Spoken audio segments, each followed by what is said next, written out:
Hello and welcome to TVP World News. It's 12 p.m. here local time in Warsaw. I'm Diana Skaya. In Lithuania, the search is continuing for the flight data recorders from the DHL plane that fatally crashed near the capital on Monday morning. Now, the Boeing 737 cargo jet came down near a house on its final approach to Vilnius airport, killing one person and injuring 3 others.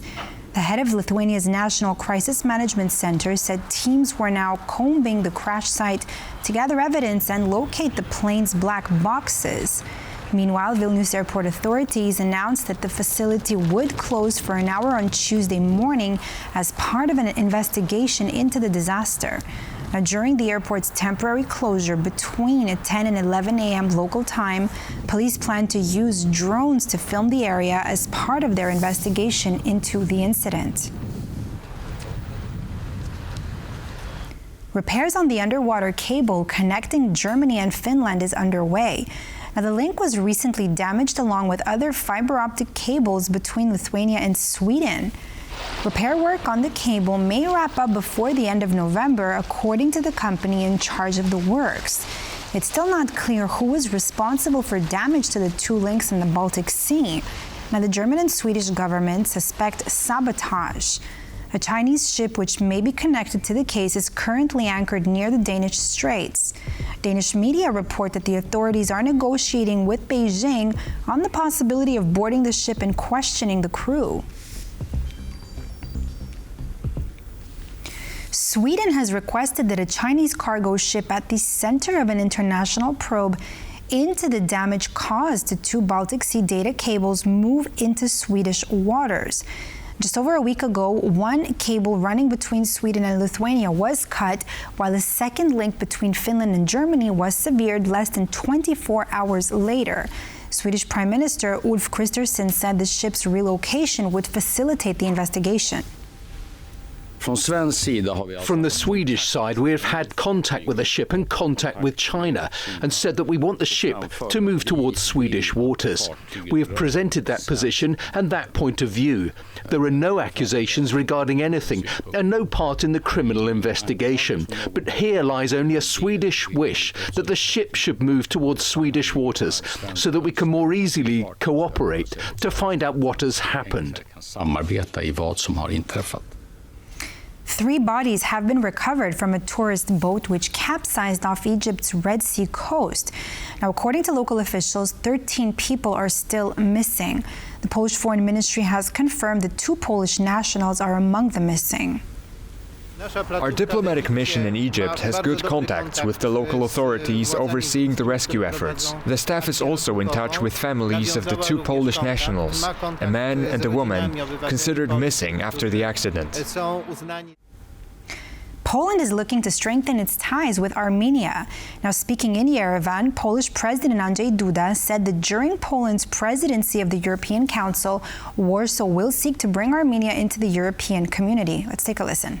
In the near future, Poland will be taking over the presidency of the Council of the European Union, and Warsaw sees the issue of bringing the great Armenian nation, with thousands of years of history, closer to the European community. Armenia was the first country to adopt Christianity as a state religion in the 4th century. We can therefore boldly say that it is the first truly Christian state in the world. There can be no doubt as to Armenia's contribution to the development of European civilization. And so today, the question of bringing Armenia closer to the European community, not just on account of politics, but also shared history and culture, is very important for us. We want to strengthen ties between Poland and Armenia, and between Armenia and the European Union. We also want to deepen economic ties between us, and that's what we've been discussing with the President. The Ukrainian military said on Tuesday it shot down 76 out of a record-high 188 drones launched by Russia overnight. Now, a Russian overnight strike on critical infrastructure cut power to 70% of Ukraine's western Ternopil region. The mayor of Kyiv said that air defense was active in various parts of the capital overnight as UAVs approached Kyiv from different directions. Now, in eastern Ukraine, meanwhile, the Russian advances may become operationally significant should High Command exploit them correctly, this according to the Institute of the Study of War. Kyiv says that the most intense battles are taking place around Kurakhove and Pokrovsk in the Donetsk region. The U.S. Defense Department said yesterday that it currently sees no evidence suggesting the presence of North Korean soldiers in the occupied territories of Ukraine or them moving in that direction. Officials from Kyiv and NATO are set to meet later today. Among other issues, the gathering will discuss the recent escalation of the war in Ukraine. Now, the meeting was scheduled at the request of Ukraine. NATO and Ukrainian officials are going to discuss Russia's recent use of hypersonic intermediate-range ballistic missile in Dnipro. Kyiv sees the attack as a serious escalation.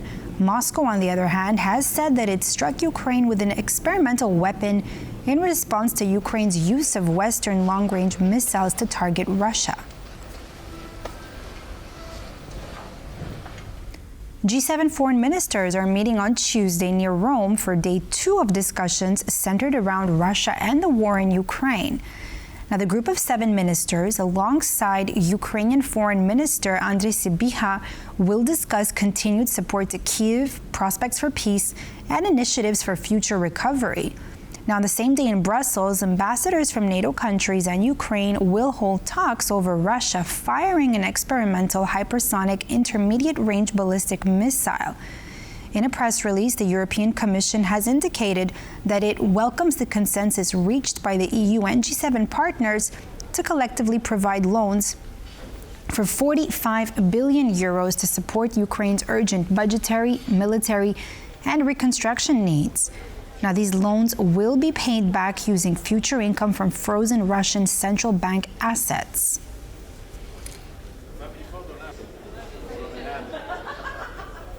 During a recent press briefing, U.S. National Security Communications Advisor John Kirby said that the United States is taking Russian threats against the Regikovo missile defense base seriously. His comments come amid suspected threats by Russian officials against U.S. allies in Central Europe.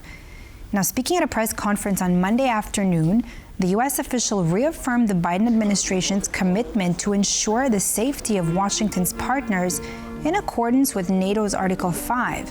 He said that the threats against the base in Regikovo are taken with the utmost seriousness, and at the same time, the U.S. is determined to ensure the security of its military personnel stationed in Europe. His comment comes after Russian Foreign Ministry spokesperson Maria Zakharova said that the recently opened missile defense base is considered a priority target for Russia and that the Kremlin sees it as directly contributing to raising the nuclear risk in Europe. Over 1,000 young people crowded Bucharest University Square, outraged over the results of the first round of the presidential elections. Now, crowds also assembled outside the National Theatre in the Romanian capital, chanting slogans against the shock winner of the first round of elections, Călin Georgescu. Now, according to the students themselves, they will not stop protesting until the runoff vote. Now, the protesters believe they were robbed of their voice as the first round results were highly influenced by social media. Now, the demonstration remains peaceful and is monitored by local law enforcement. The first round of Romanian presidential elections was won by pro-Russian nationalist Călin Georgescu. A strong campaign on social media, specifically TikTok, put Georgescu ahead of his rival Elena Lasconi by some 2 percentage points. Now they will face each other off in a runoff on December 8.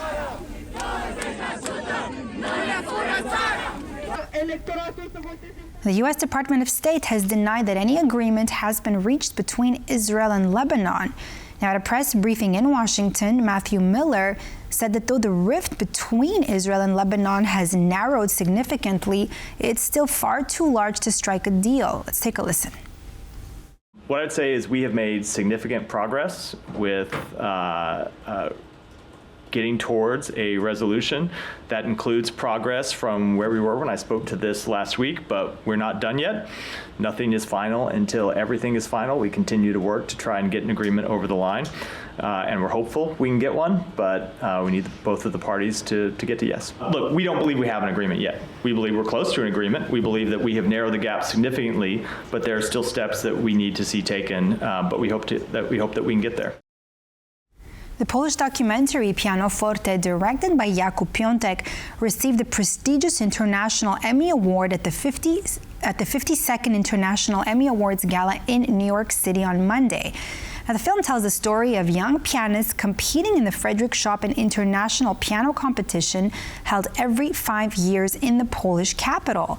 As the director himself mentioned in an interview for TVP World, apart from exploring themes of music and performance, he intended to create a universal story about the transition into adulthood.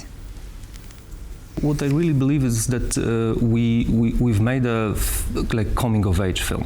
Kind of, it's this point of life of our protagonists. They are between 17 and 26 years old.